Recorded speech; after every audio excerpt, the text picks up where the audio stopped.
నిలిచావయా ఏ తోడు లేని నాకు నా తోడుగా నా అండగా నీవు నిలిచావయా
వచ్చిన వారం నుండి ఈ కాలం ప్రభావ నీ దగ్గరికి భద్రపరిచి ప్రభావ నీ కృపా దగ్గరికి భద్రపరిచినందుకే నీకే ధైర్యంగా స్తోత్రం చేస్తున్నాను ఇదిగో దేవా ఇంతవరకు ప్రభావ నేను స్థుతించి గణపరిచి మహిమపరిచి ఉండగా దేవా స్తోత్రం నాయన నీ వాక్యంలో ప్రభావ మేము వినగవచ్చుండగా ప్రభావ మా హృదయంలో ప్రభావ మేము నింపుకొని ప్రభావ మా హృదయంలో ప్రభావ ఈ వాక్యాలు ప్రభావ నేను వేసుకొని ప్రభావ మాకు ఆశీర్వాదకరంగా ప్రభావ మా మీ వాక్యాలు ప్రభావ నిలబెట్టిన విధంగా మాకు అభాగ్యాన్ని చేయకుండా దేవా స్తోత్రం నాయన ఇదిగో దేవునిమైతే ఏ పరిహారం అయినా ఎందుకు పలికి పరిహారం అయినా అట్టి మమ్మల్ని ప్రభావ వేసినాను ఇప్పుడు కరెక్ట్గా మమ్మల్ని భద్రపరుస్తూ ఉన్నాం ప్రభావ ఏసయా మేము ఈ విధముగా ఉన్నామంటే ప్రభావ నీ చిత్తమే దేవా ఏసయా నీ చిత్తం లేనిది ఏది పరిశుద్ధుడా స్తోత్రం స్తోత్రం స్తోత్రం నాయన పరిశుద్ధుడా ఇదిగో దేవా నీ వాక్యము మేము వినబోచుండగా ప్రభా యేసయ్యా సందర్భాలని ప్రభా యేసయ్యా నీ నోటి కూరగా వాడుకొని ప్రభువా మా హృదయంలో నింపుకునే శక్తిని బలమును మాకు దయచేయమని వేడుకుంటున్నాను ప్రభువా మీ వాక్యానుసారంగా నడుచుకునే భాగ్యాన్ని మర్చిపోవాలని వేడుకుంటున్నాను దేవా స్తోత్రం స్తోత్రం స్తోత్రం నాయన ప్రభా మేము వినబోచిన ప్రతి వాక్యంలో ప్రభా మమ్మల్ని మేము సరి చేసుకునే భాగ్యాన్ని ప్రభా యేసయ్యా ప్రతి వాక్యాన్ని ప్రభా యేసయ్యా నీ మాటలు ప్రభా యేసయ్యా మేము ప్రభు మీరే శక్తిని మమ్మల్ని మర్చిపోమని వేడుకుంటున్నాను ప్రభా స్తోత్రం నాయన ఇంకో దేవుని చేసిన ప్రతి ఒక్క బిడ్డలందరినీ ఆశీర్వదించమని వేడుకుంటున్నాను ప్రభా ఎవరెవరు ఏ బాధలతో ప్రభా ఏ దుఃఖంతో ప్రభా యేసుపై చేరినారో తెలియదు కానీ ప్రభా వారి మనసుని బిడ్డలను వేడుకుంటున్నాను ప్రభా మనలో ప్రభా యేసే వారు మొదలుపెట్టిన ప్రతి ఒక్క మొదటి విని ప్రభా ఈ పాదాలను చేర్చుకోమని వేడుకుంటున్నాను పరిశుద్ధుడా స్తోత్రం స్తోత్రం పరిశుద్ధ స్తోత్రం నాయన మేము ప్రభా యేసే స్తోత్రం నాయన మేము పెట్టు మొదలు మీకు వేడుకునే యేసయ్యా మీ చిత్త ప్రకారం ఆయన జరిగించమని వేడుకుంటున్నాను ప్రభా స్తోత్రం పరిశుద్ధుడా యేసయ్యా మేము వెళ్ళిపోవచ్చిన వాక్యాన్ని ప్రభా స్తోత్రం నాయన తిరిగి ఇంటికి వెళ్ళిపోవచ్చుండగా ప్రభా వెళ్ళిపోయేటప్పటికి ప్రభా మా హృదయంలో మేము ప్రభా మీ వాక్యంలో ప్రభా మమ్మల్ని ఉంచుకునే శక్తిని మాకు దయచేయమని వేడుకున్నాను ప్రభా మీకు దూరంగా ఉంటున్నామేమో ప్రభా యేసయ్యా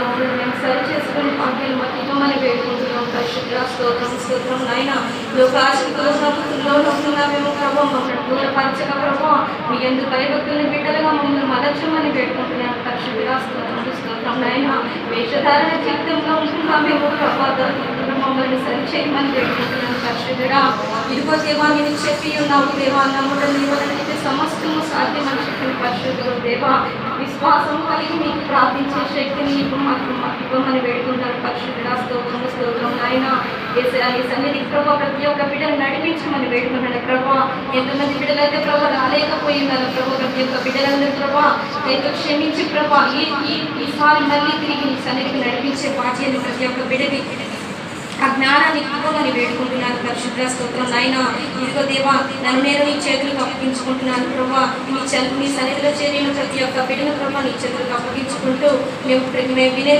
వాక్యాన్ని వినే శక్తిని ఇవ్వమని వేడుకుంటూ ప్రభా ఈ చిన్న బిడ్డ ప్రార్థన ఆలకించమని వేడుకుంటూ నన్ను నేను నీ ప్రభాకి అర్పించుకుంటూ యేసు అతి పరిశుద్ధ నామమున అది వినేవి వేడుకొని ప్రార్థించుకుంటున్నాను నా పరమ తండ్రి. మత్తయి సువార్త ఇప్పుడు యేసుక్రీస్తు ప్రభువు చెప్పిన మాటలే రాస్తూ అంత్య దినాలకు అనేకుల ప్రేమ చల్లారిపోతుందిలే అని చెప్పేశాను. అంటే వాని తరంలోనే నిరంతరం కొనసాగాలి. ఈ తర్వాత తరానికి మార్గదర్శకం ఎలాగా ఉండగలుగుతారు? ఇతను ఏం చేయాలా? ఇతని తరం వరకు కూడా దాన్ని అలాగే వెలిగించుకుంటూ తొలగిపోకుండా ఉండాలి. ఒక రన్నింగ్ కార్యక్రమం ఒకటి జరుగుతుంటుంది ఒలింపిక్ క్రీడల్లో. ఆ రన్నింగ్ ఎలాంటిదంటే 1000 కిలోమీటర్ 1000 మీటర్స్ రన్నింగ్. ఒక్కొక్కళ్ళు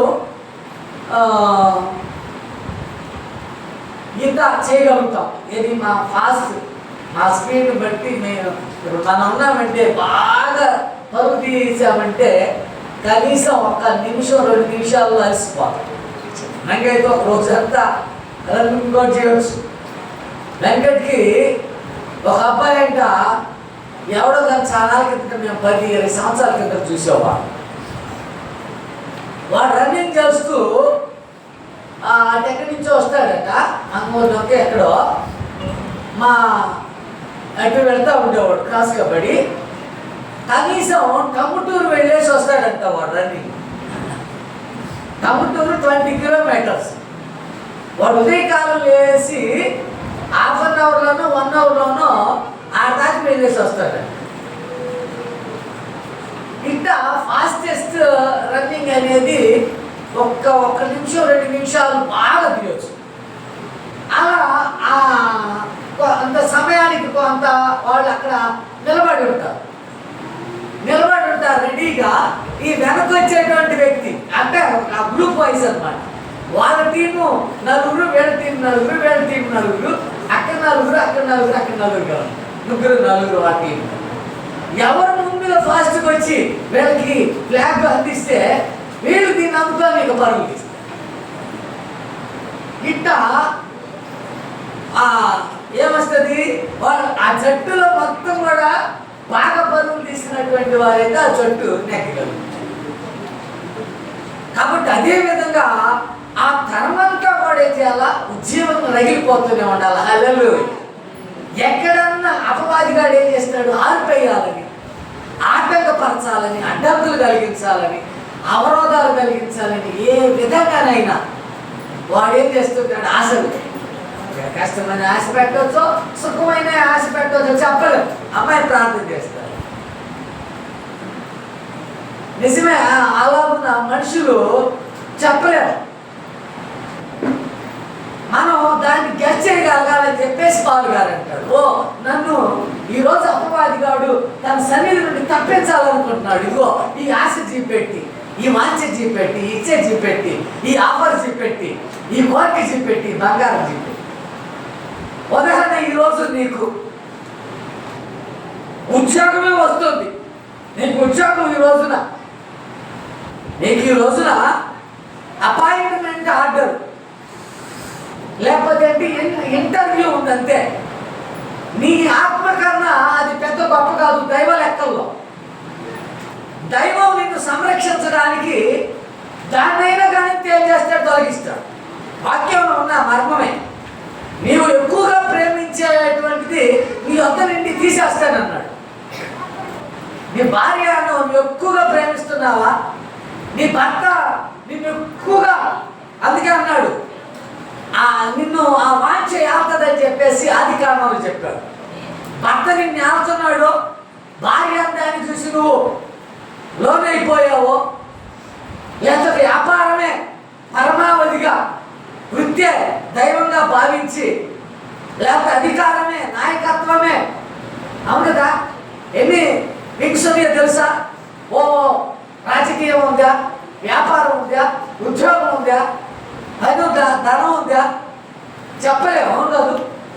ఇట్ట ప్రభువు లెక్కలో కానీ ఉంటే, ప్రభువు బిడ్డగా కానీ మొదటి గర్భంలోనే నిన్ను రూపించుకున్నాను అని అంటే, ఈ లోకమంతా నీకు రాసిస్తానన్నా కానీ యేసుక్రీస్తు ప్రభు వ్యవహారం మనకు తెలుసు కదా.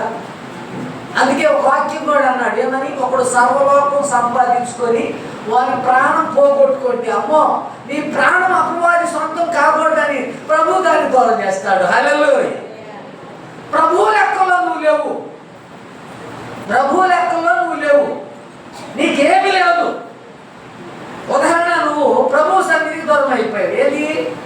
ఏదో ఒక శుభకార్యమో ఏదో ఒకటి బంధువులు వచ్చారు, ప్రభు లెక్కలోనే లేవు. నీది పెద్ద లెక్క కాదు, డొక్కగానే కాదు, నువ్వు ఆల్రెడీ లెక్కల్లో ఉన్నావు. నువ్వు అపవాద తత్వానికి వాక్యం అన్నాడు చూడండి, భ్రష్టత్వానికి అప్పగించబడతారంట. భ్రష్టత్వానికి అప్పగించబడ్డావు, ఎప్పుడు చస్తావో నీకు తెలియదు. నేను చెప్పాను చూడండి, ప్రభు చేసిన మేలు కానీ కష్టాన్ని కానీ, అనుభవించుతున్న పరిశుద్ధాత్మను కానీ, అనుభవిస్తున్నటువంటి దోషాన్ని కీడును కానీ తలపోసుకోవడానికి, నెమరేసుకోవడానికి, గుర్తు చేసుకోవడానికి, దూరం చేసుకోవడానికి, దగ్గర చేసుకోవడానికి, దోషాన్ని దూరం చేసుకోవడానికి, పరిశుద్ధతను చెవులు కావడానికి ప్రభు సన్నిధిలో ఉండాలి. కానీ భ్రష్టత్వానికి అప్పగించబడ్డావు, నువ్వు ఎప్పుడు కథం చేస్తాడో తెలియదు. ఇది దృష్టిలో పెట్టుకుంటే నువ్వు భక్తి చేస్తావు. అవహేళనగా తీసుకున్నావా, ఈజీగా తీసుకున్నావా, తప్పక చస్తావు, ఎక్కడో తప్పక చిక్కుతావు. నేను వరకు అంటున్నా, వాక్యంలో అన్నాడు ఏమని, పాపం నిన్ను తరిమి పట్టుకుంటుంది. మరణం ద్వారా పట్టుకుంటుందో, లేకపోతే ఏ విధంగా పట్టుకుంటుందో, నీ బండారం బయట అయ్యడానికి పట్టుకుంటుందో చెప్పలేదు. నీ ఫేమ్, నీ కీర్తి ఎంతకాలం సంపాదించుకున్నావు, అంతా ఒక్కరోజు ఏమైపోద్ది, తుడిచిపెట్టుకు పోతుంది. ఒకవేళ నిజమే ఆ ముసుగులో బ్రతుకుతున్నావేమో, ఒక్కసారి ఆలోచన చేసి ఆ ముసుగు తొలగించబడాలి. ప్రభు అందుకే ఏం చేశాడు, గుడి తెర నడిమికి చిరిగిపోయిందట. ప్రభు ద్వారా సుగమనం చేశాడు, పరిశుద్ధులు ఉండడానికి, లేకపోతే పాపులందరూ కూడా చేరుకొనడానికి. ఇక ఆయనలో ఫలానది ఆయన చేయలేదు అనడానికి లేనే లేదు. నువ్వు ఏ పాపంలో ఉండవు, ఏ దోషంలో ఉండవు, ఏ తప్పిదంలో ఉండవు, ఏదో పాటుపడు. ఎలాంటి పాపినైనా కానీ రక్షించడానికి, సేవ్ చేయడానికి ఆయన సరిపోయినటువంటి దేవుడు. హల్లెలూయా. అలాంటి దైవాన్ని మనం కలిగి ఉండాల్సిన అవసరం అంతే కదా. కాబట్టి అట్లాగే ఒక సంఘం భలే విస్తరించిపోతూ ఉందంట. పాస్టర్ భలే ఓబలాట పడిపోతూ ఉన్నాడు. లేకపోతే సంఘానికి చేతోడు వాతోడు కొంటున్నటువంటి వాళ్ళు ఓబలాట పడిపోతున్నారు. మా వల్ల అవును కదా. ఈయన పాస్టర్ గారు నా వాక్యం వల్ల అనుకుంటే కొంతమంది కాదు, మేము ఆయా కార్యకలాపాలు చేయటం వల్ల, మేము ఆలయాన్ని సుందరంగా తీర్చిదిద్దడం వల్ల అని చెప్పేసి అనుకుంటే, పాటగాళ్ళు మేము పాడే పాటల వల్ల అని చెప్పేసి అనుకుంటే, వాయిద్యగాళ్ళు మేము వేసే వాయిద్యాల వల్ల, ఇలా అందరూ అన్ని రకాలుగా అనుకుంటున్నారట. ఒక తరం గతించిపోతే పరలోక పట్టణానికి వెళ్ళిన తర్వాత ఉండాలి, కొద్ది గొప్ప మంది ఉండాలి, కొంతమంది చేస్తారు. కానీ అక్కడ అనుకుంటున్నప్పుడు దేవుడు ప్రశంసించి మాట్లాడుతూ ఉన్నాడట. ఒక విధవరాలు దీనురాలు తీసుకొచ్చి నిలబెట్టి మాట్లాడుతున్నాడంట. ఎందుకో మీరు భూలోకంలో ఈ విధంగా ఆలయంలో పెత్తనాలు చేశారు, ఉమలాట పడ్డారు, మీ వల్ల సంఘం విస్తరించింది అనుకున్నాను. కానీ ఇదిగో ఈ దీనురాలు అనేకులకు మార్గదర్శకంగా, ప్రోత్సాహకరంగా అనేకులను ప్రతిమాలు తీసుకోవాలని రావడం వల్లే సంఘం ఇంతగా వృద్ధి పొందడానికి కారణమైంది అన్నాడంట. హల్లెలూయా. చూసారా, పాస్టర్ గారు నిద్రపోయాడంట, పాటలు పాడేవాళ్ళు నిద్రపోయారంట, డబ్బులు కొంతమంది నిజమే లక్షలు పెద్ద చర్చిల్లో ఎదుగో మేము ₹1,00,000 సమర్పిస్తున్నాం, మా అబ్బాయి ఇదిగో అమెరికాలో జాబ్ సంపాదించాడు, మొదటిసారి ఇదిగో ఈ ₹1,00,000 ఇస్తున్నాం అని ఒంగోలు పట్టణంలో చెప్తా ఉంటారు. ఇక అన్ని ఫెసిలిటీస్ ఉంటాయి. మనుషులు ఎట్లాంటి వాళ్ళు అంటే అన్ని ఫెసిలిటీస్ ఉన్న చర్చికి వెళ్తారు. కానీ వీళ్ళ కుర్చీలు కావాలా, ఏసీలు కావాలా, కింద కూర్చునేవాడు కావాలి. భక్త సింగ్ గారి సాక్ష్యం చెప్తా ఉంటారు. కిందే ఎవరికి కూర్చోలు ఉండవు, అందరు కిందే కూర్చుంటారు.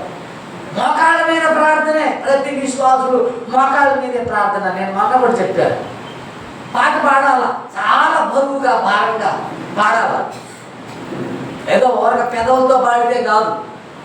అట్లా పాడాలంటే నిలబడి పాడాలా. రికార్డింగ్ పాడే స్టైల్ తెలుసా? నిలబడి పాడతారు కానీ కూర్చొని పాడరు, నిలబడి పాడతారు. అంటే ప్రార్థన, మోకాళ్ళ మీద ప్రార్థన. హల్లెలూయా. హైందవ సహోదరులు మొక్కుబడి చేసుకుంటారండి, చెప్పు లేకుండా గుడికి వెళ్తారు. ఒకటి మోకాళ్ళ తండ మీద మెట్లు ఎక్కుతుంటారంట. చూడండి, మామూలుగా ఎక్కడమే అంతంత మాత్రమైతే మోకాళ్ళ మీద ఆ మెట్లు ఎక్కడం అంట భక్తి. కానీ అట్లాగే మనోళ్ళు మోకాళ్ళ మీద ప్రార్థన అంట.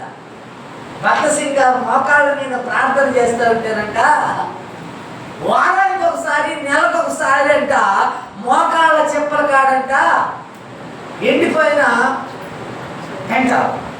చెక్కులు, ఎండిపోయిన చెక్కు అంట తీసి ఒక తట్లో వేస్తూ ఉండేవాడంట నెలకు ఒకసారి. ఎప్పుడు ఫ్యాషను పాస్టర్ గారు మోకాళ్ళు ఏడన్నా కాస్త కందినట్టుగా చూస్తున్నారా చెప్పండి? ఎక్కడన్నా తీసి చూడండి. ఆ మధ్యకాలంలో నేను ఒక బరువు మోస్తా ఉంటే తర్వాత చొక్కా ఇప్పుకున్నాను చూసాను. ఇక్కడ కండ ఎక్కువ లేకపోవడం వల్ల ఎక్కడున్న ఎముకు మధ్య చర్మం ఏమైపోయింది, నలిగిపోయి గాయమైపోయింది. చూడండి, అట్టా మోకాళ్ళ మీద ప్రార్థన అలవర్చుకోవాలంటే అది ఘనమైన గొప్పదైన ప్రార్థన. హల్లెలూయా. ఫ్యాషన్గా అవును కాదు, కుర్చీ మీద కూర్చొని ఫ్యాషన్గా చేసేటువంటి ప్రార్థన కావాలి. చాలా బరువుగా బలంగా అవును కదా భక్తితో చేసేటువంటి ప్రార్థన అలవర్చుకోవాలని చెప్పేసి చెప్తా ఉంటాం. ఆయన వాక్యాల్లోకి వెళ్దాం మనం.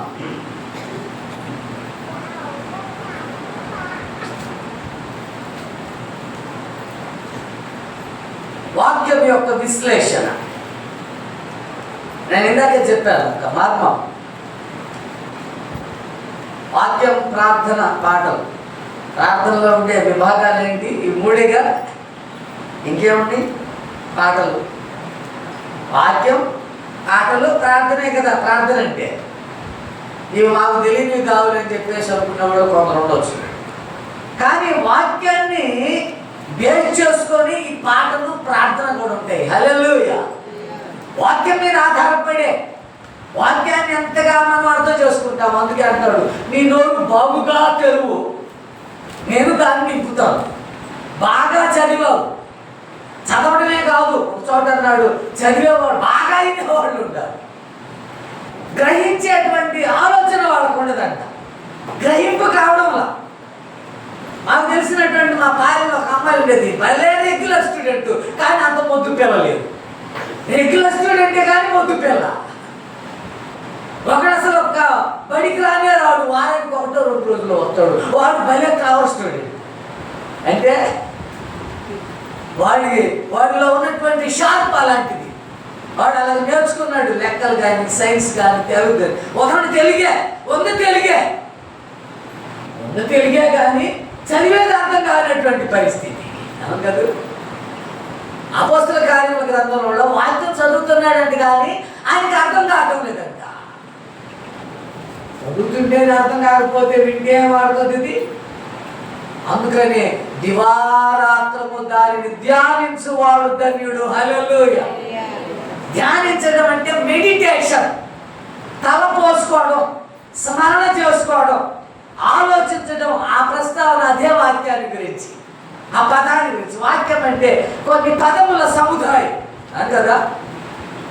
పిల్లలకు పదాల గురించిన అవగాహనే లేదు కదండి.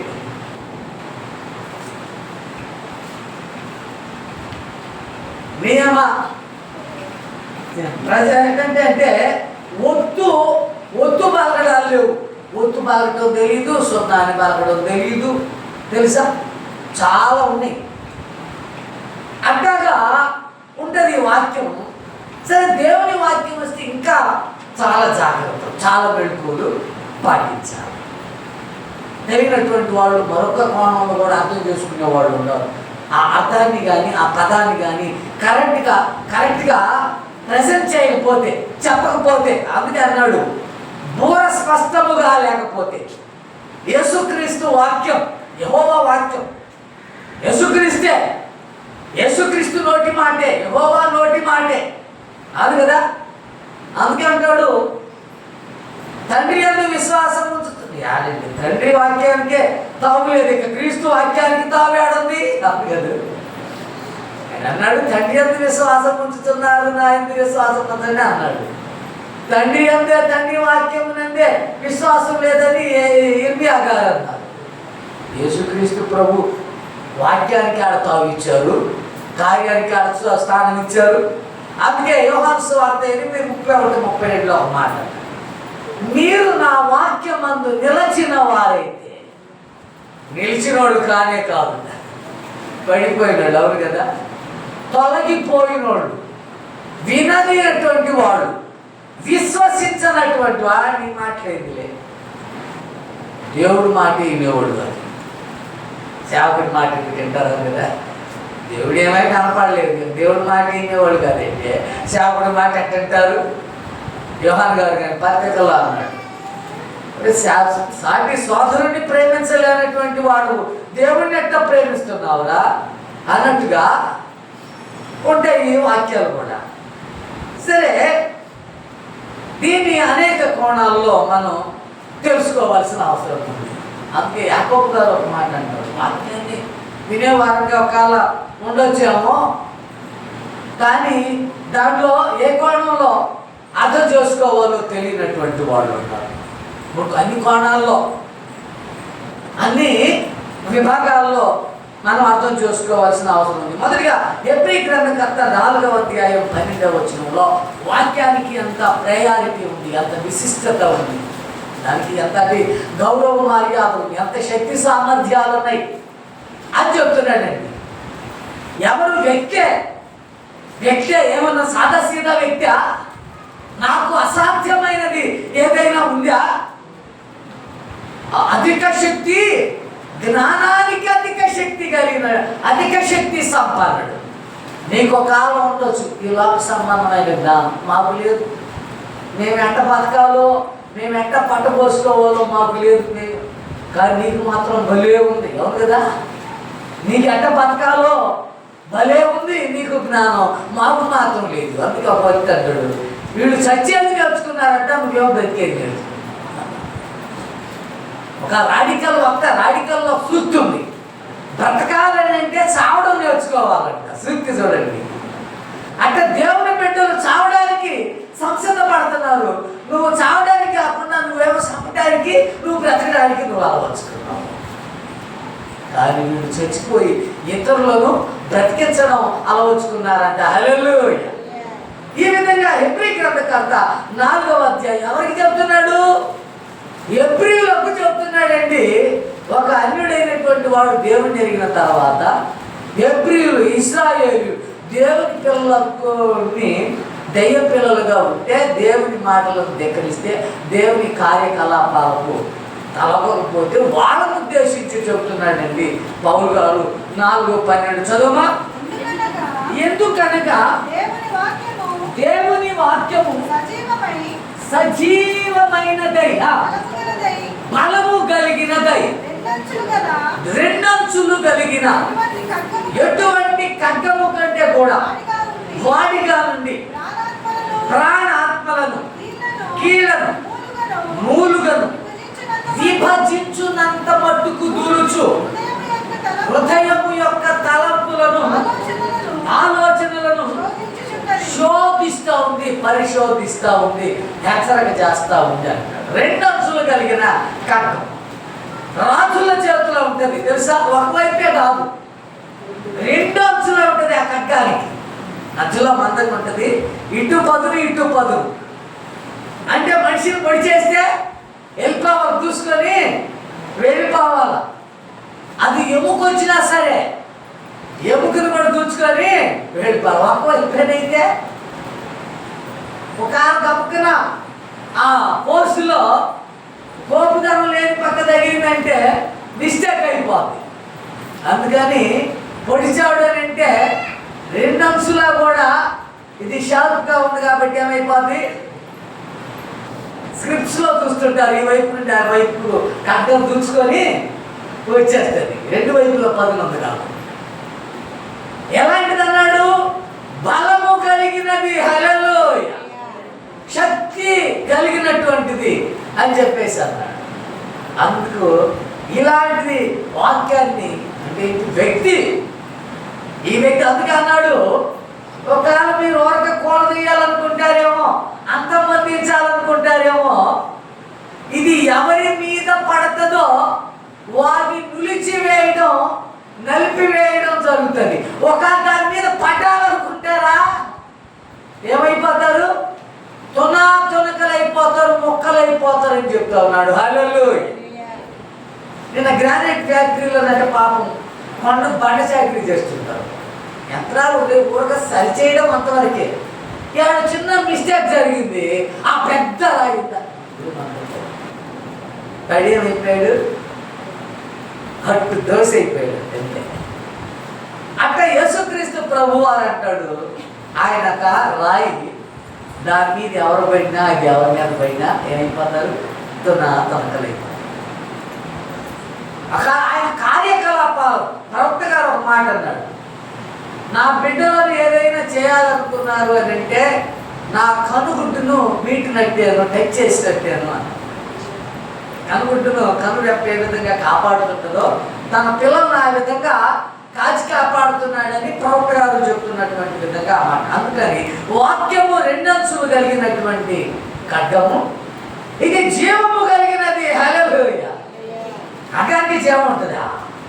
దాన్ని మనం వాడితే జీవం కలిగినటువంటి వ్యక్తి చేతిలో ఉంటే, అవును కదండి, ఒక మంచి విలువైన ఆయుధం, మంచి రాజుగారు దానిగా ఆయన ఖడ్గం, లేకపోతే ఆయన వడిసెల, లేక ఒక మంచి సేవకుడు ఎవరు? అబ్రహాం లింకన్ గారు లేకపోతే ఇంకొకళ్ళు వాళ్ళు వాడినటువంటి బైబిల్ను మరొకళ్ళు ఎవరో ఈ బిల్ గేట్స్ ఎవరోనంట కొన్ని కోట్ల రూపాయలు పెట్టి కొన్నారట. ఆయన వాడినటువంటి బైబిల్ ఒక మంచి విద్వాంసుడు వాయించినటువంటి పరికరాన్ని, లేకపోతే ఆ మధ్యలో గాంధీ తాత గడియారం, అది ఏం చేయాలో రోజు తిప్పుకోవాలి. ఇప్పుడు అసలు లేదు డిజిటల్ విభాగంలో రోజు తిప్పుకోవాలి. అదేది బొడ్లో పెట్టుకునేది. కానీ దాన్ని ఎంతగా కొన్నారంటే ఎందుకు మహాత్ముని వచ్చి అన్న ఉద్దేశంతో. ఆ విధంగా ఈ వాక్యము సజీవము కలిగినది, బలము కలిగినది, శక్తి కలిగినది అని చెప్పేటువంటి వివరణ గురించి ఇక్కడ మనం చెప్పుకోవటం జరిగింది. యోహాను సువార్తికుడు ఏమన్నాడు? మొదటి అధ్యాయంలో చూద్దాం. యేసుక్రీస్తు ప్రభు వారి గురించే ప్రతి వాక్య వివరణ కూడా. ఎందుకు? వాక్యమైనటువంటి దేవుడు శరీరధారిగా వచ్చి తన వాక్యాలను నిజమేరా ఏం చేశాడు?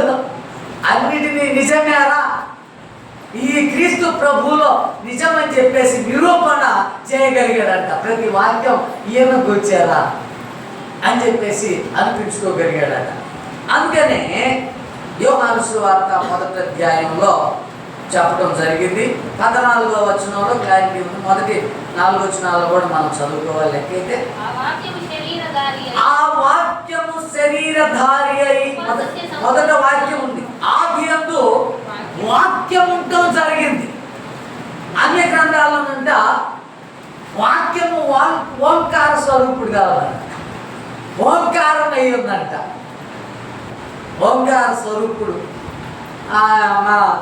అన్ని గ్రంథాలు ఎరిగినటువంటి ఆయన దేవుళ్ళకి వచ్చి మరి మనం అనుకుంటున్నాం కదా ఆది ఓంకార శబ్దం అని. ఆయన ఎవరంటే యేసుక్రీస్తు ప్రభువురా అని చెప్పేసి చెప్పాడట. ఆయన అయితే ఎందుకు అనుకోరు? వాళ్ళు ఎందుకు అనుకోరు? మనోళ్ళే ఇశ్రాయేలు ప్రజలే, దేవుని రక్త సంబంధికులే, తోబుట్టులే, ఆ జాతిలో వాళ్ళు అనుకుంటే దూరాపోడు ఎందుకు అనుకోడు చెప్పండి. అందుకని ఆది యొద్ద వాక్యం ఉందట. ఆ వాక్యము దేవుని యొద్ద ఉందండి. దేవుని యొద్ద ఉన్నాడంటే వ్యక్తిగా ఉన్నాడు. సరే వాక్యం ఉంటే ఆ వాక్యాన్ని పంపాడని కీర్తనకాడు ఒక చోట అంటాడు. వ్యక్తి రూపంలో పంపాడు అన్నట్టుగా వాక్యము దేవుడై ఉన్నాడు. మిగతా చేసేసాడు. మళ్ళా మీరు పంపి ఆది యందు దేవుడు, ఆది యందు వాక్యం ఉంది, వాక్యం దేవుడి, వాక్యమే దేవుడే అంటే తండ్రి కుమార పరిశుద్ధాత్మ అయ్యింది వాక్యమే. ఇప్పుడు కొత్త నిబంధన కాలం ఉద్దేశించి యోహాను గారు సువార్తలో రాశాడండి 14వ చోట. ఏమని? పరిశుద్ధాత్మ దేవుడుగా ఉండి ఈ వాక్యం ఇప్పుడు నీతిని గురించి, సత్యాన్ని గురించి, ధర్మాన్ని గురించి ఒప్పింపజేస్తుందంట. హల్లెలూయా! ఒప్పింపజేయాలి. అవును కదా? ఆ షార్పు, ఆ కసి మనలో ఉండాలి. లేకపోతే ప్రయోజనం ఏంటి? కీర్తనకారుడు అన్నాడు 127వ కీర్తనలో విరోధులతో వాదించేటువంటి విధంగా వాదోపవాదాలు. అవును కదా? మన పక్షమందు ఉన్నాడు దేవుడు. అవును కదా? అందుకని వాదించేవారిగా ఉండాలంటాడు. ఆ 14 వచ్చిన అమ్మాయి చెబుతుంది, ఆ వాక్యము శరీరధారి అయి కృపా సత్య సంపూర్ణుడిగా మన మధ్య నివసించడం జరిగింది అని రాసిన విషయాన్ని మనం ప్రతి విషయంలో ఒక సత్యాన్ని చెప్తాను. ఒక సామెత ఉంది. ఏంటంటే తెలుసా? ముళ్ళుని ముళ్ళుతోనే తీయాలి, వజ్రాన్ని వజ్రంతోనే కొయ్యాలి. సామెత ఉంది. మనుషులను రక్షించాలంటే, మనుషులకు అర్థమయ్యే రీతిలో చెప్పాలంటే మనిషిగానే రావాలట. హల్లెలూయా! దైవంగా వచ్చి చెప్తే అప్పుడే చచ్చూరుకుంటారు. రేపు దైవంగా రాబోతున్నాడంట. సచ్చూరు దేవుని బిడ్డలు సేవ్ అయిపోతారు, దెయ్య బిడ్డలు అందరూ సచ్చూరుకుంటారు. అంత్య దినముల యందు కుమారుని ద్వారాగా మనతో మాట్లాడాడని పౌలు గారు గలతీ సంఘానికి లేఖ రాస్తూ అంటాడు. లూకా సువార్తికుడు ఏమంటాడంటే 19:10 నశించిన దానిని వెదకి రక్షించడానికి మనుష్య కుమారుడుగా వచ్చాడు. హల్లెలూయా. ఏమి నశించినది? జంతువు అపేక్ష కాదు, నశించిన ఆత్మలను రక్షించడానికి. ఎక్కడో సముద్రం అద్దరిన ఒకడే సమాధుల వద్ద ఉన్నాడు. సాగు బతుకుల మధ్య ఉన్నాడంట. వీడు మనిషి కాదు, మనిషి కాదు, దెయ్యం కాదు. వీడేమైనా రెండు మిళకమై ఉన్నటువంటి వ్యక్తి. ఇప్పుడు ఈ వ్యక్తిని ఏం చేయాలా? సజీవుని చేయాలా, మానవుడిని చేయాలా? కాబట్టి అది దైవ కార్యం అని చెప్పేసి మానవీయపూర్వకంగా చూస్తున్నాం. మనుషులు రక్షించడానికి మనిషి అవతారిగా వస్తే ఏమనాలా చెప్పండి? మానవులు ఎట్లాంటి వాళ్ళు అంటే మానవుడే మహనీయుడు, మహాత్ముడు అని చెప్పేసి అంటారు. అది వాళ్ళే. అవును కదా, కొంతమంది ఉంటారు అన్ని వాళ్ళే చెప్తారు. మంచి వాళ్ళే చెప్తారు, చెప్పని వాళ్ళే చెప్తారు. ఏదైనా ఒక ధోరణి ఉండాలి, ఒక మాట ఉండాలి. కానీ మానవుడే మహనీయుడు, మానవుడే మహనీయుడు, మహాత్ముడు అన్నారు. కానీ యేసుక్రీస్తు ప్రభు వారు మనిషి అవతారిగా వస్తే దైవం మనిషి ఎట్లా అవుతాడు? గోచరంగా చూడండి. అందుకేనట మీకు చెప్పేది లేదు, ఈ మర్మం. దశావతారాల్లో ఒక 5 అవతారాలంట మనిషి అవతారం లేకపోయింది. ఏంది? ఇలాంటి పుట్టించారు. ఇక తర్వాత మనుషుల్లో మేల్కొలిపి వచ్చేసరికి మరి మరి మరి ఇట్లా కాదు, మనుషులే మహాత్ములు, మహనీయులు అని చెప్పేసి అంటున్నారు. దెయ్యాలను ఏది ఈ జంతువుల రూపాలు, పక్షుల రూపాలు నెలకొల్పాము, ప్రజల్లో జ్ఞానం ఎక్కువ అవుతుంది, మనం తప్పుడు అవుతామని చెప్పేసి ట్రెండ్ మార్చేశారంట. అంతకుముందు దైవాలు ఏంటో తెలుసా? దైవ అవతారాలు మత్స్య అవతారం, కూర్మ అవతారం, వరహ అవతారం. ఏంది? పంది అవతారం. పందిని ఎవడన్నా ప్రేమించేవాళ్ళు ఉన్నారా చెప్పండి? కుక్కని ప్రేమించేవాళ్ళు ఉన్నారా? చేపను ప్రేమించేవాళ్ళు ఉన్నారా? పంది కొక్కుని ప్రేమించేవాళ్ళు ఉన్నారా?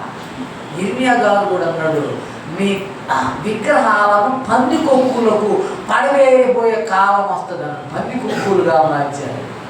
సింహాలుగా, కోతులుగా, ఏనుగులుగా. చూడండి, సింహాలుగా. ఏది సింహం? జంతువుల్లో సింహం పెద్దది కదా, అందుకని సింహంగా మార్చారు. మన ఇంటి ప్రజలు ఏం చేశారు? దేవుడి బిడ్డలు, ఇశ్రాయేలు ప్రజలు దేవుడికి దూడలకు ఇస్తా ఉన్నాం కదా అర్పణగా, దూడే కాబోలని చెప్పేసి ఆహ్వానం చేశాడు. ఏది? మోషే గారి సోదరు. ఎంత అజ్ఞానం మనుషుల్లో! అబ్బో, దేవుడి మీద ఎంత భక్తి పెరిగిపోయింది. రూపం ఉంటే మేము కొలుసుకుంటాము. ఒకడు అంటాడు, ఏ రూపం అయితే నువ్వు రూపాన్ని తెలుసుకొని దండం పెట్టు, దశకం పెట్టు, చాలు. ఏది? అది కుక్క అయితే, పంది అయితే, నక్క అయితే, పెంట అయితే, కొట్ట అయితే, పొట్ట అయితే, దేవుడి రూపాన్ని కలుసుకొని దండం పెడితే చాలు. ఈ మహిమ, ఈ క్రెడిట్ అంతా దానికి పోయా. దైవ రూపానికి, దైవ నామానికి, దైవ కార్యానికి లేకుండా వీటికి ఆస్వాదిస్తే సరిపోద్దని ఒక అధికారి చెప్తుంటాడు. పాపం వాళ్ళు ఎంత భక్తి పనులు, వాళ్ళు వేలకు వేలు పెట్టి వచ్చి ఆ పొయ్యిలు మనం చెప్పాను చూడండి, పొయ్యిలు పెట్టుకొని ముందు యజ్ఞాలు చేస్తా, ఇదిగో ఈ విధంగా తలంచండి అని చెప్పి చెప్తున్నాడు. నిజమే, కొన్ని వాక్యాలు చూస్తే లేని ఉన్నట్టుగా, ఉన్నవి లేనట్టుగా కల్పించి చెప్పే వాళ్లకు ప్రజలు ఎక్కువగా ఆకర్షితులు అవుతున్నారు. నేను ఈ మధ్య కాలంలో కామెంట్స్ పెట్టుకున్నాను, మరి ఎందుకు ప్రజలు వాడి ప్రసంగాలు తీసుకోవడం ఏంటి, వాడు రాసే అవును కదా పుస్తకాలు చదవటం ఏంటి, మాసపత్రికలు అవును కదా, ఒకడు రాసే మాసపత్రికలు వాడి ప్రసంగాలు తీసుకొని వాడి బాణి ఏంటి? దైవ బాణి లేదా, బైబిల్ లేదా చెప్పండి? అంటే బైబిల్ చదవడు వీడు, బైబిల్ చదవడు, బైబిల్ చెప్పడు, వాడు ఎవరినో ప్రజెంట్ చేస్తుంటాడు. వాడెవడు చెప్పే ప్రసంగాలు వీటన్నిటిని ఏమనాలా? ఎంగిల్ ప్రసంగాలు అన్నారు. అవును కదండి, వాడినే కంచంలో తింటా చెప్పండి. ప్రభు వాక్యాలు క్షుణ్ణంగా ఉన్నాయి. వాక్యం చెప్పుకో, ప్రభు నీతో మాట్లాడతాడు. హల్లెలూయా. గ్రహించలేని గూఢమైన సంగతులను నీకు తెలియజేస్తాను. చక్కగా స్టాండ్ అవుట్, నా ముందు నిలబడు. వాడు ఎవడు ముందో నిలబడితే వాడు చెప్పే బాణి వాడిచ్చా. నిజమే, మీరు కొంతమంది కొంతమంది చూస్తారా, వాడు ఎవరికి శిష్యుడు రావిడు అంటే వీడు ఎక్కడ వాడు శిష్యుడు లాగా ఉన్నట్టుంది, ఈజీగా టెస్ట్ చేస్తారు. అవును కదా, ఆ ప్రసంగాలు మనకి బైబిల్ దేవుని ప్రసంగాలు నేను అందుకే చెప్తున్నా. యేసు వాక్యాలు ఎవరు చెప్పటంలా, యేసు కార్యాలు యేసు బోధలు ఎవరు చెప్పటంలా. వీళ్ళేమో అద్భుతాలు చేశారని అది ఒకటి తీసుకొని దాన్ని పక్కన పెట్టేసేదనా ఏం చేస్తుంటారు, ప్రజలు నిజమే వాళ్ళకి అదే కావాలా, లేనిది ఉన్నట్టుగా ఉన్నది లేనట్టుగా కావాలి, కల్పితాలు కావాలా, ముసలమ్మ మోచట్లు కావాలా అని చెప్పేసి చెబుతాను ఉన్నాడు. ఆదికాండం 2వ అధ్యాయం 15వ అధ్యాయం మొదటి వచ్చిన చూడండి. ఆదికాండం 15వ అధ్యాయం. నిజమే, నీవు దేవుని పూర్తిగా ఆధారపడితే దేవుడు మీకు వాక్యాన్ని కానీ కలబోయేటువంటి దర్శనాలు కానీ ఆయన కలుగు చేస్తాడు. హల్లెలూయా. భక్తులు ఉండాలి మార్గదర్శకంగా. నేను ఇందాక చెప్పాను, భక్తి పరులను మార్గదర్శకంగా తీసుకోవటంలా అవ్వదు. వీళ్ళని ఎవరినో మార్గదర్శకులకు తీసుకుంటున్నారు.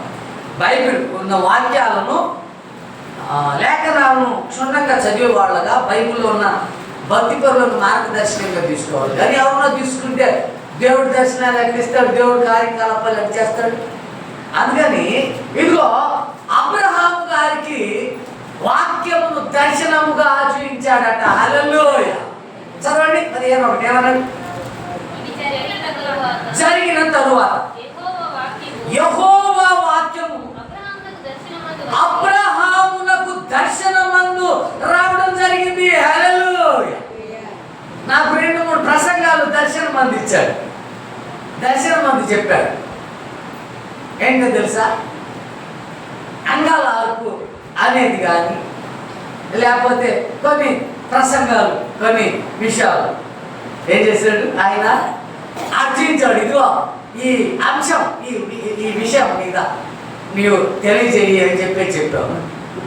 అక్కడు ఈయనకి వాక్యాన్ని దర్శన రూపంలో కనిపించింది. మనకు తెలుసు కదా, దానియేలు గ్రంథంలో బెల్షస్సరుకు ఏం చేశాడు, గోడ మీద వ్రాతలు చేయించాడు, కలగబోయే వినాశనం.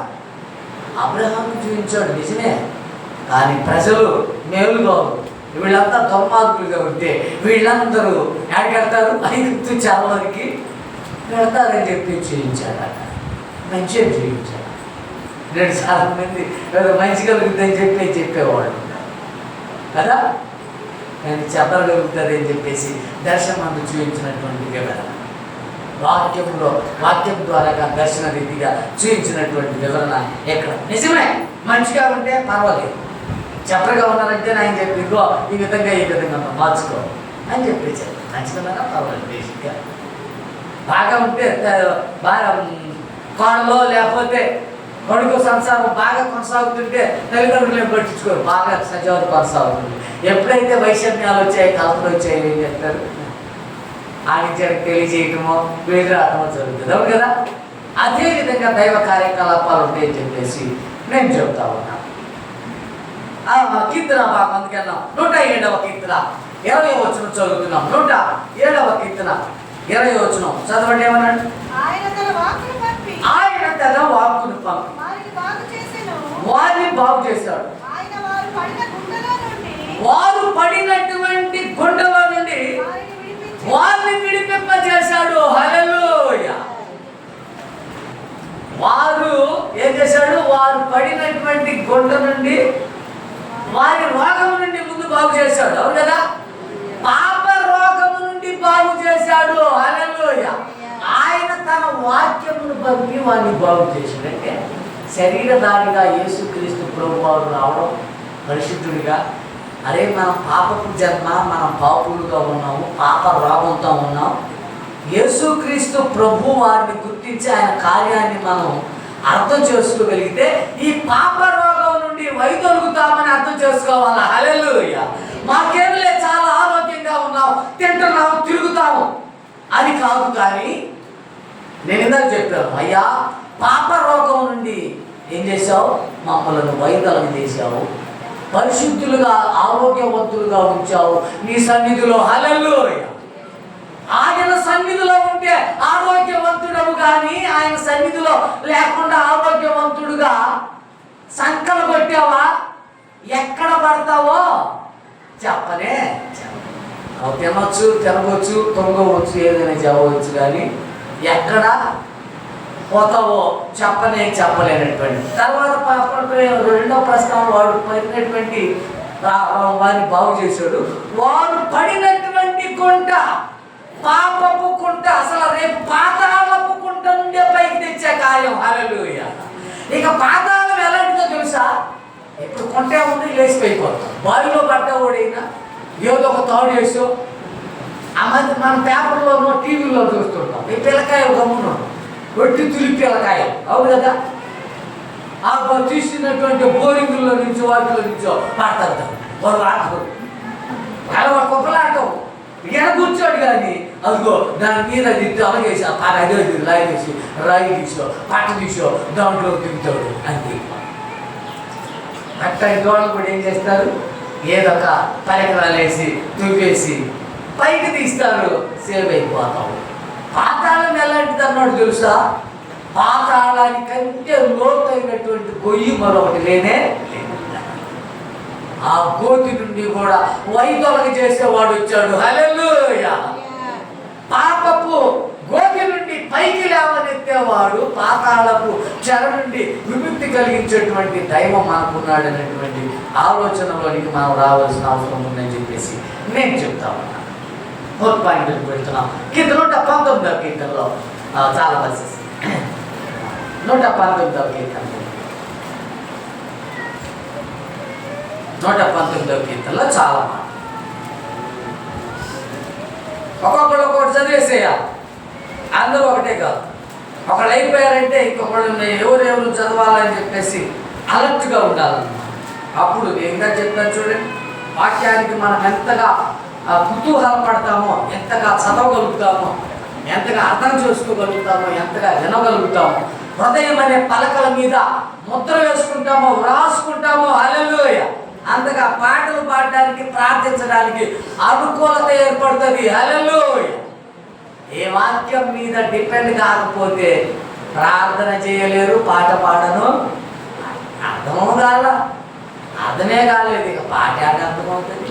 రెగ్యులర్గా చేసే ప్రార్థన కూడా అర్థం కాదు. 119వ కీర్తనకు వచ్చేసే కదా. 25వ వచనాన్ని చదువుతున్నాం. చదువుతాం. నా ప్రాణము మంటిని హత్తుకొని ఉంది, నీ వాక్యము చేత నన్ను బ్రతికింపుము. హల్లెలూయా. మన ప్రాణం మంటిని హత్తుకొని ఉందట. పాపాన్ని బట్టి, పాపం ద్వారా, పాపం వలన వచ్చినటువంటి చావు స్థితిని ఎరిగితే బ్రతికించబడతాం. హల్లెలూయా. ఉన్న పాపపు స్థితిని, పాపాన్ని బట్టి, పాపం ద్వారా మనం ఎన్ని కానీ తెలిస్తే బ్రతికించబడాలనేటువంటి కుతూహలం నీకు వస్తుంది. వీటిని ఎరగలేదనుకో, నీ పాపపు స్థితిని నువ్వు ఎరగకపోతే బ్రతికించబడాలనేటువంటి ఆలోచన లోనికి రానే. అపవాదిగాడు ఏం చేస్తుంటాడు? లోకంలో బ్రతికిస్తుంటాడు, ఆత్మను చనిపిస్తాడు. దేవుని కార్యం ఎలాంటిదంటే ఆత్మను బలవంతం చేస్తుంటాడు, శరీరాన్ని ఏం చేస్తుంటాడు? కృంగా చేస్తుంటాడు. అవును కదా. నలగొట్టుకోవాలి. హల్లెలూయా. అందుకే నలగొట్టుకోవాలంటే గర్వపడ విరిగి నలిగినటువంటి హృదయాలు దేవునికి ఇష్టమైన బలి ఆగాలని చెప్పేసి వాక్యాలు కూడా మనకు తెలిసినటువంటిది. ఆ విధంగా ఆ విషయాన్ని ఇక్కడ చెప్తా ఉన్నాడు. అందుకని టెస్ట్ ఉంటుంది తెలుసు. టెస్ట్, పరీక్ష, పరిశీలన, పరిశోధన చేయకపోతే నీకు రోగం ఉందా లేదా ఎవరికి తెలియదు. అవును కదండి. నీ ఒకవేళ ఏదైనా కలతగా నలతగా ఏదో ఎక్కడ నొప్పి, అక్కడ నొప్పో, తల నొప్పో, డొక్కలో నొప్పో, లేదా ఇంకొకటో తిరగతుందో, కళ్ళు తిరగతున్నాయో, ఏదో ఒకటి అంటే టెస్ట్ చేయించుకోవడానికి వెళ్తాం. అవును కాదు. ఎప్పటి రోజుల్లో డబ్బులు ఎక్కువ ఉంటాయి కాబట్టి రోగం లేకపోయినా టెస్ట్ చేయించుకునేవాడు. మనకు హాస్పిటల్కి మా వదిన కొడుకు తీసుకెళ్తే 100 మంది ఉండాలండి వరకనే. దీని వరక రోగాలు తెచ్చుకున్న వాళ్ళు 100 మంది ఉండాలి. డాక్టర్ 8 గంటలకు వస్తాడు. ఏంటంటే 12 గంటలకు, 9 గంటల నుంచో 8 గంటల నుంచో సీట్లు రాయించుకుంటాడు. ఈడంట 12 గంటలకు వస్తాడంట. చూడండి ఆడిచ్చు పాడుగారు వీళ్ళందరూ బాగుండేవాళ్ళు, సాగు బతుకుల మధ్య ఉండేవాడు అయితే ఎమర్జెన్సీ ట్రీట్మెంట్ చేస్తాడు. బాగుండే వాళ్ళే వచ్చి కూర్చున్నారు సీట్లు రాపించుకొని 4-5 సంవత్సరాల సీట్లు. బాగుండే వాళ్ళు అయితే ముందుగానే చూసుకుంటున్నాడు. డబ్బులు లేనోడు రాగం వచ్చి కొనాలనుకున్నా కానీ మాయిలకే పోతే చేద్దాం అని చెప్పేసి పట్టించుకోవాలి. వీడు మాత్రం బతికిపోతున్నాడు చాలాలు రాగం పెట్టుకొని కూడా. వాడికి ఏమీ లేదు, మధ్యలోనే చేస్తున్నాడు. ఈ మధ్య కాలంలో 50-60 మధ్య లోపలే పోతున్నారు. 60 దాటారంటే దేవుని చిత్తం నీ పట్ల ఉంది, లేదంటే లేదు. నేను చూస్తున్నాను రీసెంట్లీ కొన్ని చోట్ల ఫ్లెక్సీలు వేయటం కానీ మరణ వార్తలు వింటున్నాను. 60 లోపలే కానీ 60 దాటిన వాళ్ళు మాత్రం లేనే లేదు. ఇకాడు ఎంతగా భక్తి చేసి దేవుని కోసం పాటుపడితే లేదక్క దేవుని కోసం పాటుపడుతున్నాడని మీరు బతికిపోతున్నారని ఒక కూడా నా విశ్వాసిగాడు అంటాడేమో. వాడికి చెప్తున్నాను ఒకసారి వినాలా. నీవు రక్షించబడాలని నీకు ఛాయిస్ ఇస్తున్నాడేమో కానీ నీ జ్ఞానమో నీ శక్తో నీ యుక్తో నీ బలం నిజమే. నీకు డబ్బు ఉంది కాబట్టి ముందుగానే రోగాన్ని చూపించుకుంటున్నావు, శాఖ లేకుండా బ్రతుకుతున్నావేమో. రేపు ఒకనాడు యుగ యుగాలు కూడా ఆరని అగ్నిలో అలమట్టించేటువంటి రోగానికి శిక్షకు గురి కాగలుగుతావు. ఒకసారి ఆలోచించే. హల్లెలూయా. ఒకసారి నిప్పైన భక్తి చేస్తున్నావు, నువ్వు ఒకవేళ 25-30 సంవత్సరాలు అయితే 50 సంవత్సరాలు చచ్చిపోతున్నావు. షహబాస్ అంటాను నేను. యుగ యుగాలు ప్రభుతో ఆనందించేటువంటి విషయంలో ఉంటాడు. హల్లెలూయా. ఈ విధంగా మనం ఏం చేద్దాం, మెప్పించుకుందాం అని చెప్పేసి భక్తులు ఒక చోట ఆడుకోవచ్చు జరుగుతుంది. కాబట్టి ఈ టెస్ట్లో ఏం చేయాలో మనం తెలుసుకోవాల్సిన అవసరం ఉంది. నాలో పాపం, నా ఉద్దేశం ఉంది, శాపం చచ్చానా ఇక పరలోకం గల్ల అనుకున్నవాడు ఏమి పాటుపడాలని చెప్పేసి చెప్తా ఉన్నాను. 50వ కీర్తన 50వ వచనం బట్టి 25వ వచనం చదువుతున్నాను. నీ వాక్యము నన్ను బ్రతికించింది, నా బాధలో ఇదే నాకు నెమ్మది కలుగ చేసింది. హల్లెలూయా. ఏంటంట? నన్ను బ్రతికించడానికి గల కారణం ఏంటి? నా ఆత్మను బ్రతికించింది. అంటే నా శరీరాన్ని చంపింది. బాప్తిస్మ ప్రక్రియ ద్వారా నా శరీరాన్ని చంపింది, నా ఆత్మను బ్రతికించింది. చాలు అనుకోవాలి. జాగ్రత్త చూడండి. కనుక నడత శుద్ధి చేసుకోవడం లేదు అని కూడా చెప్పు. ఇక్కడ ఏంటంటే తను జాగ్రత్త చూడలేదు. ఇంకొక మర్మం ఇంకో చోటుకి వెళ్ళాక చెప్తాను. ఇదే భాగంలో ఇదే 119వ కీర్తనలో మనం ఉన్నాము. 119వ కీర్తనలో 9వ వచనానికి పోతాం. పేజీ 9-11 వచనాల్లో ప్రస్తావన ఉంది. దానిలో లోతైన సంఘటన 4 కోణాల్లో చూడాలి. అన్ని వైపులా ఆలోచన చేస్తే నాకు అర్థం స్పృశించినది. యవనస్తులు దేని చేత తమ నడతను శుద్ధి చేసుకోగలుగుతారు? నీ వాక్యాన్ని బట్టి దాన్ని జాగ్రత్తగా చూసుకోవడం చేతనే కదా. హల్లెలూయా. దాన్ని జాగ్రత్తగానంట చూసుకోవడం ద్వారాగా వీళ్ళు బతికిపోతున్నటువంటి. అంటే వీడు ఎందుకు పడుతున్నాడంటే ఇది తమ నడత ఎందుకు శుద్ధిపరచుకోవడం లేదంటే జాగ్రత్తగా చూడటం, లోతులోనికి చూడటంలో, నిదానించి చూడటంలో, అర్థం చేసుకోవటం. అందుకని ఏం చేస్తున్నారు? తమ నడక శుద్ధి చేసుకొని అప్పుడైతే గురుకుతూ నడవడము. యెషయా గారు 2వ అధ్యాయంలో అన్నాడు, సియోను కుమారీలు ఎలా ఉందంట? చూపు బాగలేదంట, నడక బాగలేదంట, ప్రతి అవయవానికి కూడా అవరణాలి. గల్లు మోగడం, గజులో లేకపోతే గాజులో గజ్జలో వీటి మాటలు వీటి సింగారించుకోవటమే సరిపోయిందండి. కానీ నడత మాత్రం శుద్ధి లేనే లేదు, పరిశుద్ధమైనటువంటి నడత లేనే లేదు. పౌలు గారు తిమోతికి రాస్తా అన్నాడు, నీ యవనాన్ని బట్టి ఎవరు తృణీకారం చేయకూడదు. నీ చూపును బట్టి, నీ నడకను బట్టి, నీ మాటను బట్టి చాలా మృదువుగా, చాలా మంచిగా ఉండాలి. అవును కదా? దానిలో కపటం కనపడకూడదు, ఆ చూపులో వేషధారణ కనపడకూడదు, ఆ నడకలో వేషం కనపడకూడదు, నటన కనపడకూడదు, ఫ్యాక్ట్ కనపడాలి అంతే. ఫ్యాక్ట్ కనపడాలి నీ మాటలో, నీ చూపులో, నీ డ్రెస్లో ఏదైనా వేషం కనపడకూడదు, వేసినట్టుగా కనపడకూడదు, చెంగారు ఇచ్చుకున్నట్టు కనపడకూడదు. నువ్వు ఏ బట్టలే వేసుకో కాదని నేను తెల్ల బట్టలు వేసుకొని చెంగారు వేసుకునేవాళ్ళు. ఒక ఆయన తెల్ల బట్టలే, అబ్బా వాటికి ఇన్ని చేసిందో తెలుసా, వాటికి ఎన్ని ఫెసిలిటీస్ కల్పించిందో తెలుసా. తెల్లబట్టే వెళ్ళిపోతే తెల్లబట్టలే వేసుకునేది, కానీ వాటికి ఎన్ని చాలా.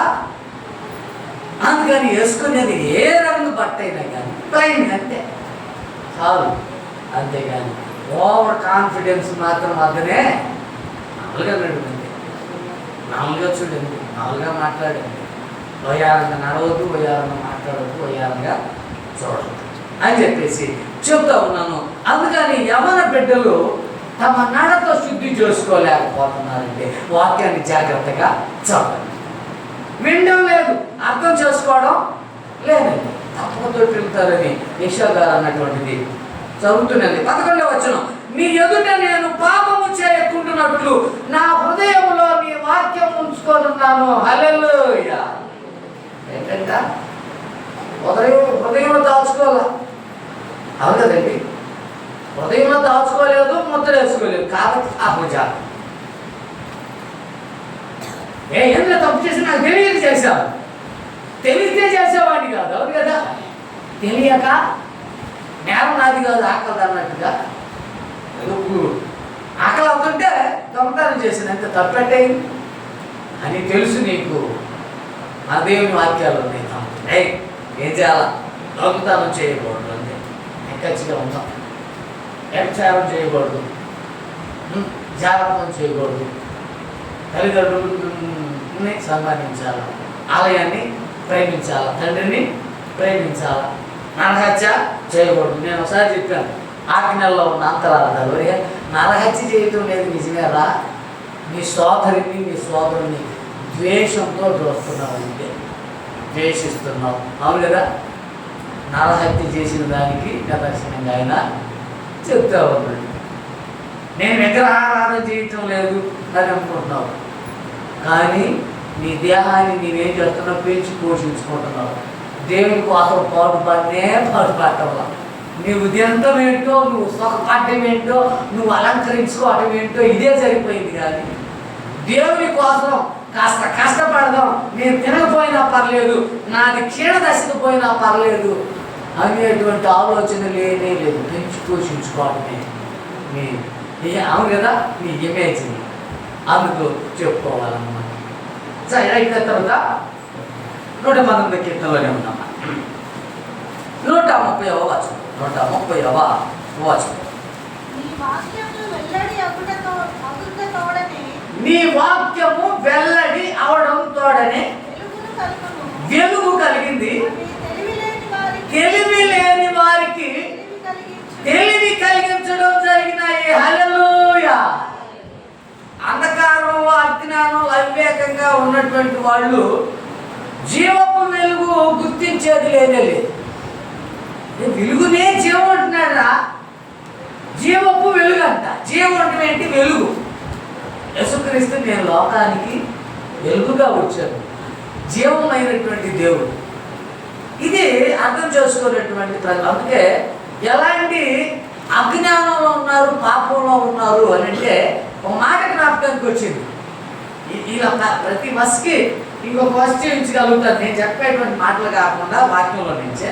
సామెతల గ్రంథం 7వ అధ్యాయంలో 130వ వచనంలో ఏమన్నాడు, దగ్గర పెట్టుకుందాం. నీ వాక్యాలు వెల్లడి అవడంతో అలాగే వెలుగు కలిగింది, తెలివిలోని వాళ్ళకి తెలివి కలిగింది. ఇప్పుడు తెలివి లేనివాడు ఎవడురా, అజ్ఞానంలో ఉండేవాడు ఎవడురా, అంధకారంలో ఉండేవాడు ఎవడురా.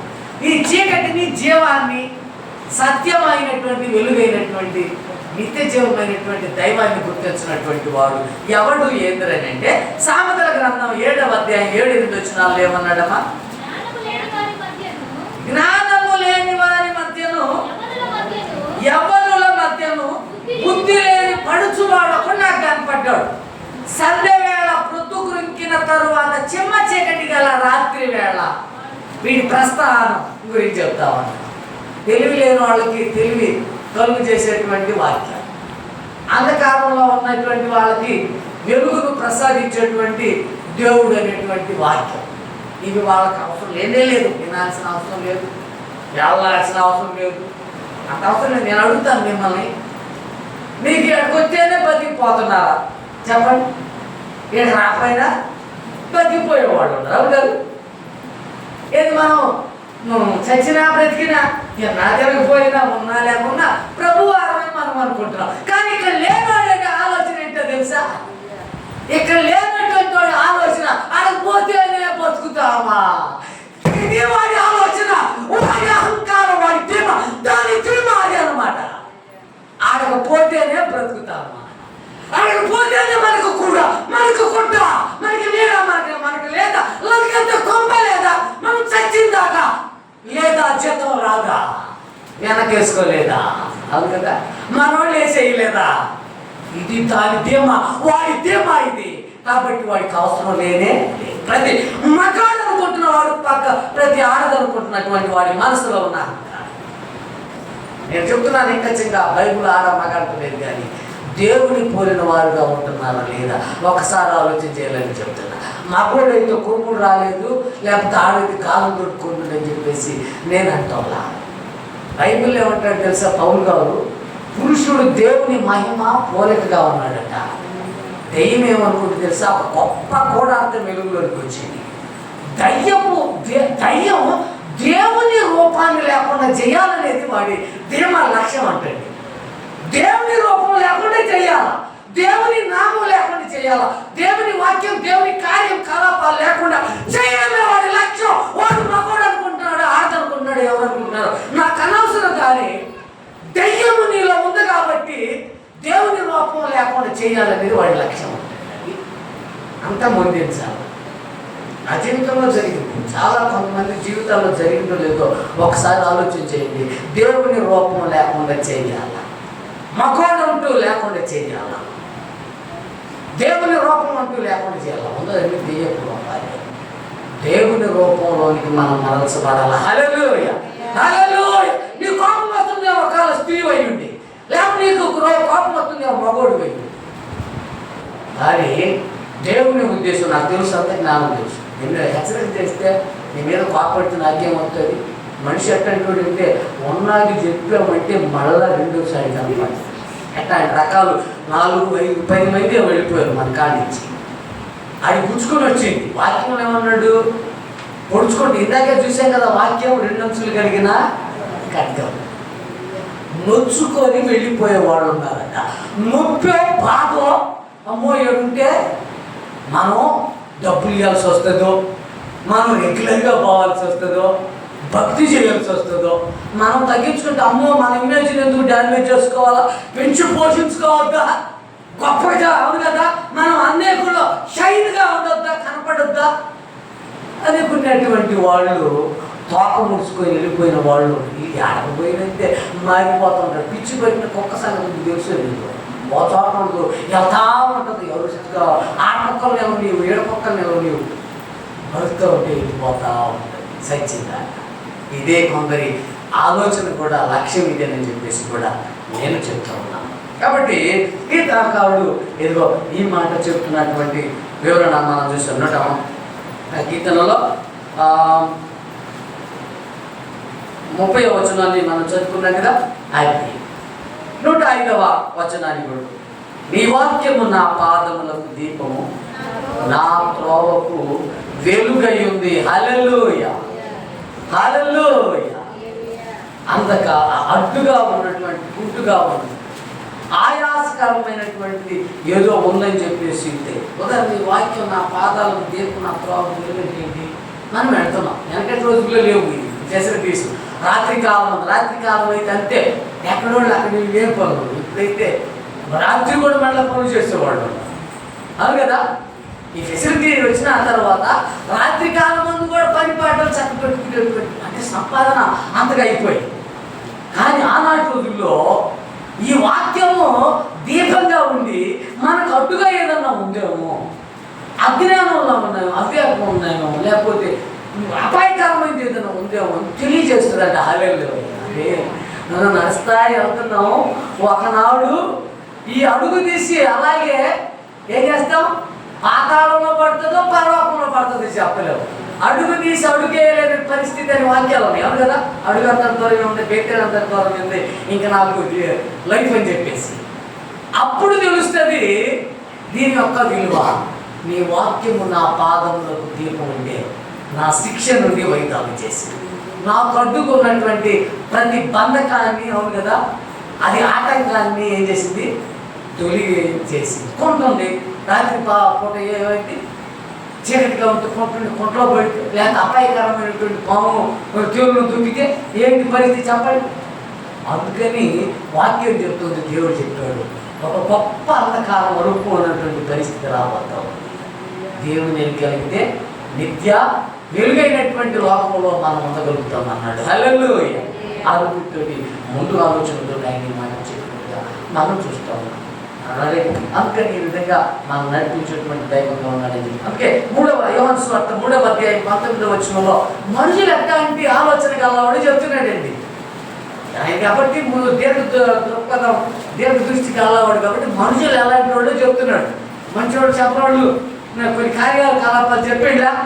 నేను మంచివాళ్ళు అన్నట్టు వాళ్ళు అందరూ రాయటానికి వస్తే ఎక్క మంచివాడు పోయేవారని చెప్పేసి రాసింట్లా.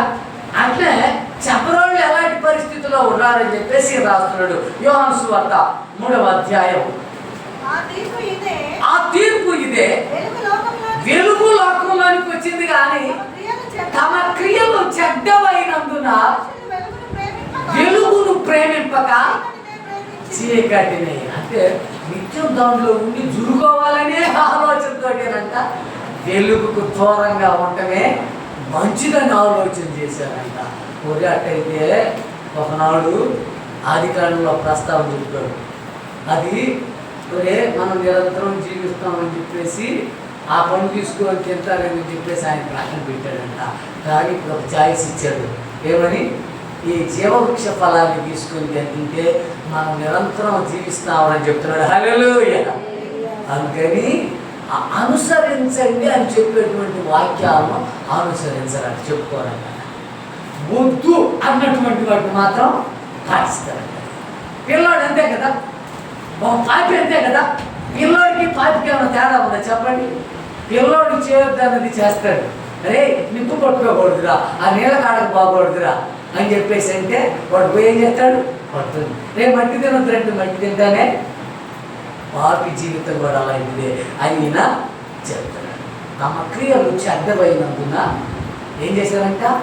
చీకటినే ప్రేమిస్తున్నారంట కానీ వెలుగును ద్వేషిస్తున్నారంట. దూరంగా ఎవరైతే ఈ వ్యక్తికి దూరంగా ఉన్నారు, వాక్యానికి దూరంగా ఉంటున్నారు అని క్లారిటీ వచ్చేసిందని చెప్పుకోవచ్చు. ఇర్మియా గ్రంథంలో 2 మాటలు చూసి క్లోజ్ చేద్దాం. ఇర్మియా గ్రంథం 8వ అధ్యాయం. ఇర్మియా గ్రంథం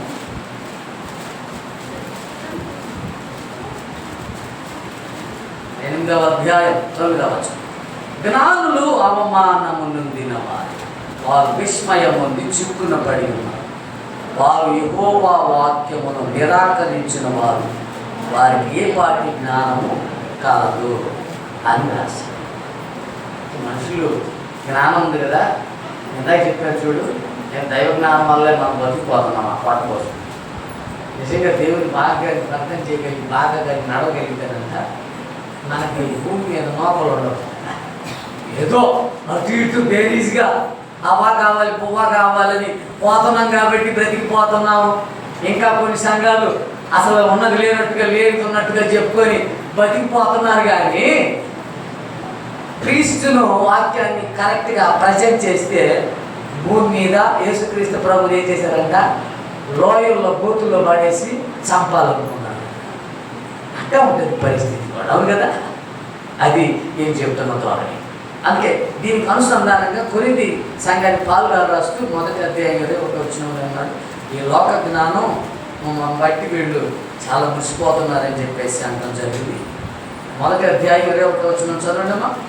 దేవుని జ్ఞానానుసారముగా లోకము తన జ్ఞానము చేత దేవుని ఎరుగకుండినందున సువార్త ప్రకటన యందు వెర్రితనము చేత నమ్మువారు రక్షించడం దేవుని దయాపూర్వక సంకల్పమైంది. హల్లెలూయా.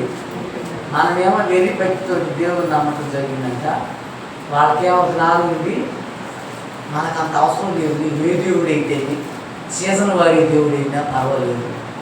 అన్నిలు అయితే సీజన్ల వారీగా ఉంటారు. ఒక్కొక్క కాలాన్ని బట్టి ఒక్కొక్క దేవుడిని ఏం చేస్తుంటారు, అందరూ వచ్చి ఆరాధిస్తారు. మనం యేసుక్రీస్తు ప్రభువుని అందరూ ఎక్కడ ఆరాధిస్తాము, ఎక్కడెక్కడ ఉంది వాడు ప్రపంచం అంతా కూడా వచ్చి ఆ సీజన్లో ఏం చేస్తారంటే అక్కడ ఆరాధిస్తారు.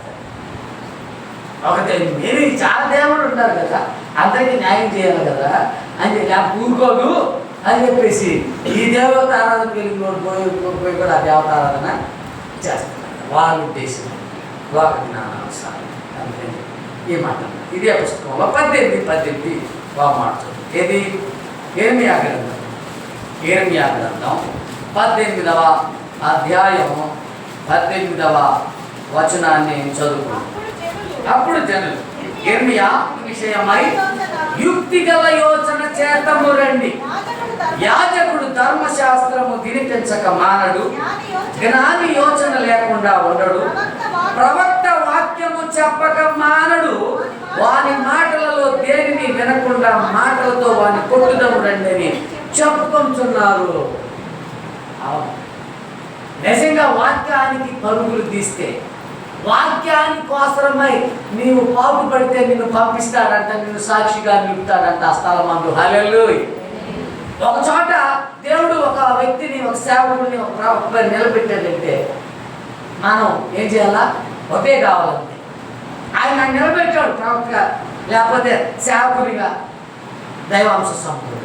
మనుషులు ఎక్కడంటే మిగతా వాళ్ళు మాకు అవసరం లేదు, నీ వాక్యం అవసరం లేదు, నీవు మాకు ప్రవక్తగా, మాకు సేవకుడిగా, మాకు నాయకుడిగా మీరు మాకు అవసరం లేదు, మా ఇష్టం మాది అనేటువంటి ప్రజలు ఉన్నారంట. అందుకని ఈయన ఆ మాట చెప్తున్న ధోరణి మనకు అర్థమవుతుంది. ప్రవక్త వాక్యము చెప్పకుండా మాననే మీరు పరిశుద్ధాత్మను కలిగిన వారైతే బుద్ధిగంతాల వరకు నాకు సాక్షులుగా ఉంటారు. హల్లెలూయా. అనగా చెప్పండి. అందుకే గతంలో కూడా చెప్పాను, ఫిలిప్ గారిని దేవుడు ఏం చేశాడు? నమ్మకంగా ఉన్నాడు కాబట్టి పరిగెత్తించి ఏం చేశాడు? ఆయనకు సువార్త రథం ఎక్కించాడంటే. హల్లెలూయా. ఆయన లేదు పరుగు తీసి సువార్త ప్రకటన కోసం పరుగులు తీస్తే ఆ రథం మీద ఆయన ఎక్కించుకోవాలని చెప్పి దేవుడు నిజం ఆ విధంగా ఏం చేస్తాడు? మనల్ని కూడా వాక్యానికి బద్ధులమైతే, వాక్యానుసారంగా కానీ జీవితాన్ని గడిస్తే నమ్మకంగా గీత చెప్పాను. అంత లక్ష్యం పెడితే దేవుని వాక్యం అంటే దేవుడి ఎలా, దేవుని ఆలయం అంటే దేవుని గృహం ఎలా, దేవుని సముదాయం ఎలా అన్నంతటి నమ్మకత్వంగా నేను ప్రదర్శించగలిగితే తప్పక దేవుడు ఏం చేస్తాడు? నేను వాడుకుంటాడు, తన వరాలను ప్రసరిస్తాడు. హల్లెలూయా. లేవా? ప్రార్థించే వరం లేదా? పాట పాడే వరం లేదా? వాక్యాన్ని అర్థం చేసుకునే వరం అన్న లేదా? ఒకసారి కూడా చెప్పారు కీర్తనాకాడు వరం. అసలు ఆయన సన్నిధిలో ఉండే వరం కూడా లేదంట, కూర్చునే వరం కూడా లేదు, వినే వరం కూడా లేదు, ఆయన బిడ్డగా మనసుపడే వరం కూడా. కాబట్టి ఆ వరం చేయగలగాలని చెప్పేసి చెప్తే ఎంత మాటలు చూస్తున్నాం. దేవుడు తన పరిశుద్ధ వాక్యాలు మనం అది జుంటితేనే దారుల కంటే మధురంగా, ప్రీతిగా, బంగారు వెండి కంటే కూడా విలువైనదిగా, శ్రేష్టమైనదిగా స్వీకరించాలి. కానీ ప్రవక్త ఇర్మియా గారు చెప్తున్నట్టుగా ఆ వాక్యాన్ని లక్ష్య పెట్టలేనటువంటి బలమైనటువంటి అనేక విషయాలు అర్థం చేసుకొని మరింత ఆత్మను జీవించేటువంటి భాగ్యం మాత్రమే దయచేయండి. లోకంలో మీకు శ్రమ కలుగుతుంది, అయినా ధైర్యం తెలుసుకొని కొనసాగించాలి. ఒకవేళ నేను అనుసరించేటువంటి తరంలో భాగ్యంగా మాకు కష్టాలు, నష్టాలు, ఇబ్బందులు కలిగి రోగాలు, బాధలు, వ్యాధులు, ఆత్మలు ఎన్నో ఎదురు కావచ్చు. మేము మా ఆత్మ సంరక్షించబడుతుంది. తర్వాత రాజ్యం చేస్తుంది. దయచేసి నెల దీవులతో అందరూ గురులైన బిడ్డలు ముగ్గురు వాళ్ళు కష్టం చేసుకుంటున్నారు. ఈ సగములను గుడి వచ్చి తమ పిల్లలు పుట్టినటువంటి బిడ్డలందరూ దీవించి నాయన ఎందరైతే సమస్యల్లో ఉన్నారు నేను మా ద్వారా ఇచ్చుకున్నాను గుర్తించగలిగితే తండ్రి వాటన్నిటిని వేడుకొనుచు నాము తండ్రి. పరలోకమందు ఉన్న మా తండ్రి, మీ నామము పరిశుద్ధపరచబడునుగాక, మీ రాజ్యం వచ్చును, మీ చిత్తం పరలోకమందు ఎలాగో అలాగే భూమియందు నెరవేరును. మా దినాహారం మేము మాకు దయచేయండి, మరణస్తులను క్షమించిన ప్రకారం నుంచి మమ్మల్ని శోధనలోకి తప్పించు. ఎందుకంటే రాజ్యం బలము మహిమ నిరంతరం మీరై ఉన్నారు తండ్రి.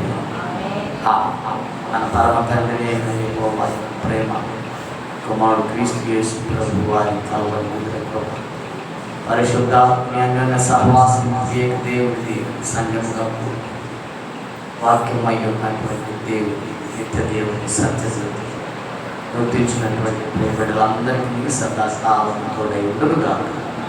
ఆమేన్. సరే.